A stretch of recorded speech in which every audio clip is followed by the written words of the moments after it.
What if you took the top 1% of performers in the world, the self-made millionaires, billionaires, and looked at what they all had in common? What would those 7 traits be? We're going to unpack that in this video. What's up, guys? I'm Clark. Full disclosure, not a billionaire, not even a millionaire. But using these 7 methods, I'm on track to be one by the age of 30. Mindset number 1, millionaires and billionaires think big. So many times we let our past determine our future. We say, I can't have X, I can't have $1 million, I can't be on the path to $1 billion because here's all the reasons in my past and ways I failed that are preventing me from getting there. We let being realistic stop us and hold us back from the life we want and the life we deserve.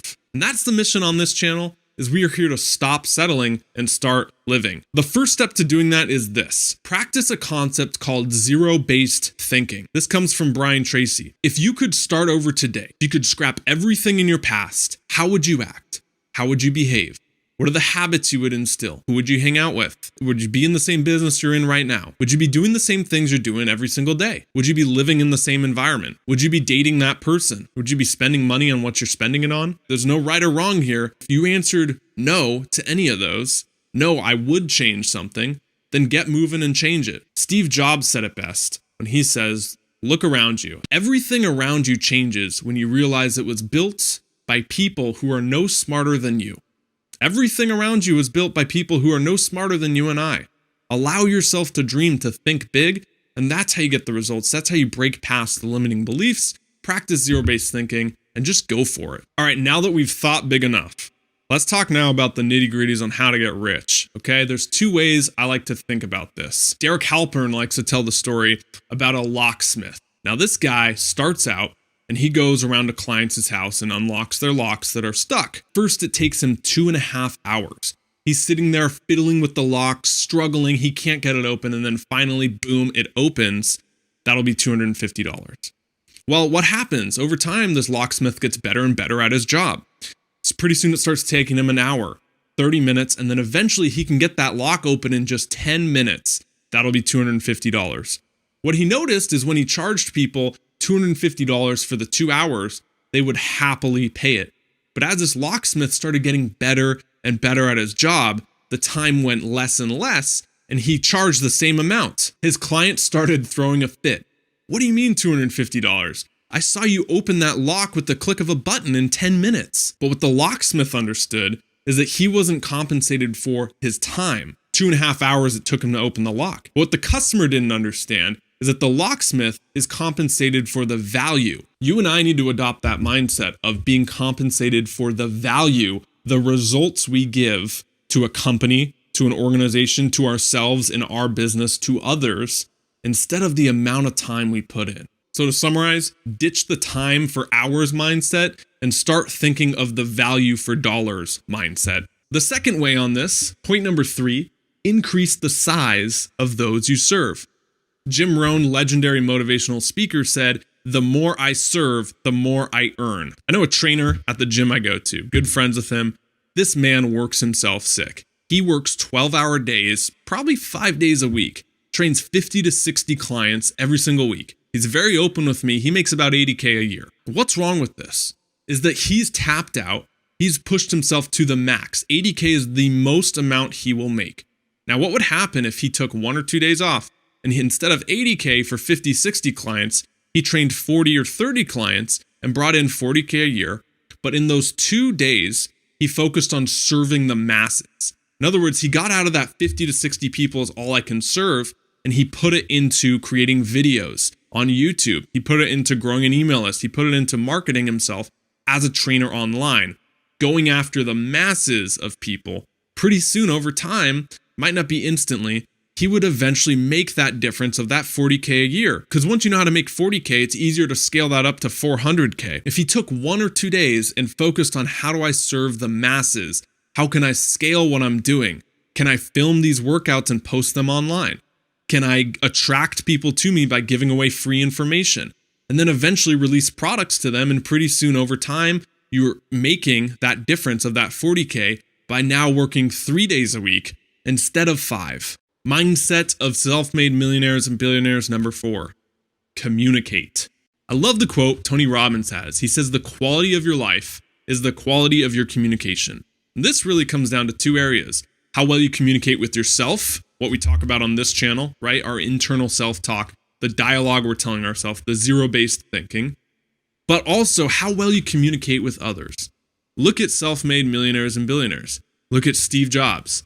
Look at Oprah. Look at Tony Robbins. Look at Bill Gates. What do they have in common? They have a method of speaking to people that connects. Warren Buffett, one of the richest men of all time, said that taking Dale Carnegie's public speaking course was one of the best investments he's ever made in himself. Let's end this on a quote from Tim Ferriss out of the 4-Hour Workweek.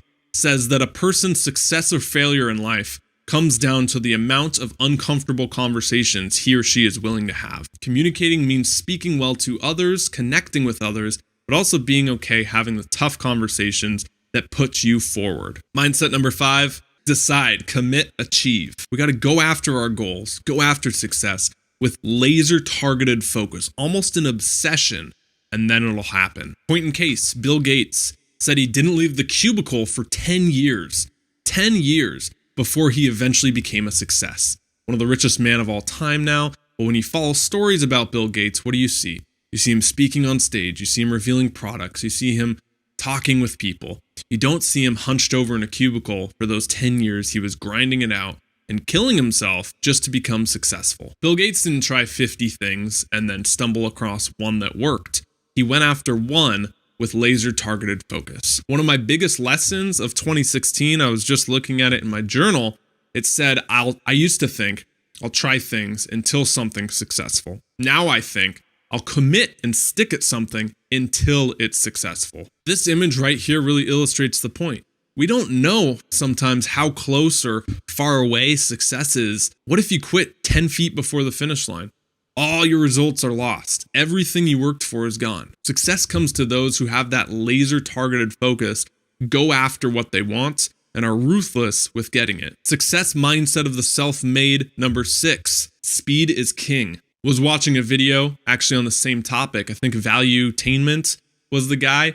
Patrick, he does great videos. You should check him out. He said that one of the best things entrepreneurs do is they adopt this mindset that I can create faster than anyone can copy.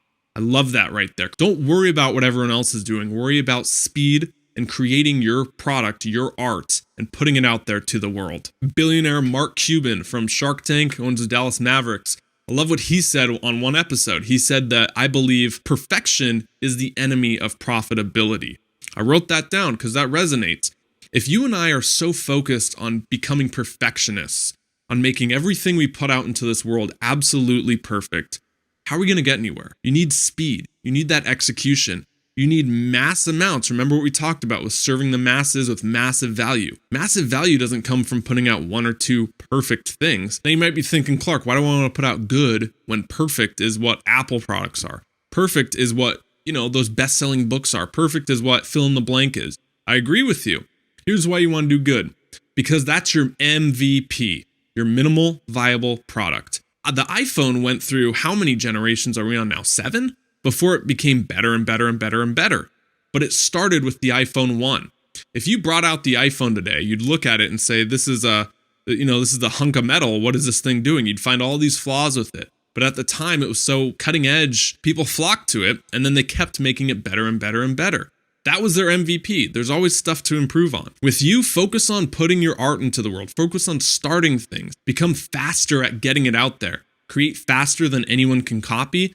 That's how you get ahead with business. Success mindset number 7, the last one, model the masters. Again, going back to a Jim Rohn quote, success leaves clues. One truism that's very spot on is you are who you hang around. Birds of a feather flock together. If you look at your 5 people you hang around most, you're the average of them. So you got to seek out people. It's why it's important to seek out people who are ahead of you and average yourself up instead of hanging around what's comfortable or even what feels good. Subconsciously, if you hang around people who are doing worse than you, you get an ego boost from that because you're the successful one. You shouldn't feel like that amongst your friends. Find 5 people, find communities like this one, find people online now, we're globally connected, and average yourself up into the top 5 people you hang around most. Seek out mentors, seek out coaches, seek out people who have been there that you can learn from and shorten the learning curve. There you go. Those are the 7 mindsets of self-made millionaires and billionaires. My name's Clark. I would love it if you subscribe to this channel. If you like this video, please give it a big thumbs up. In the comments down below, post your success mindset, the thing that we left out in this video that you would like to add. Last thing, if you're looking to start a business, if you're looking to just create things around what you're passionate about, I posted an ebook on the Kindle store called the YouTube Success Formula. Now, this is how you can use video. This is how you can use online media to really get into business, because it's one of the best times to do so. It's growing 50% year after year. You want to get in this now. And this is just a short little, I think, $3 ebook that when you buy, you'll get access to 3 additional bonuses that are exclusive that I use with coaching clients and 7-figure businesses I do consulting with. Thank you so much for watching this video. Please share it with anyone you want to inspire. And until next time, stop settling, start living. See you guys.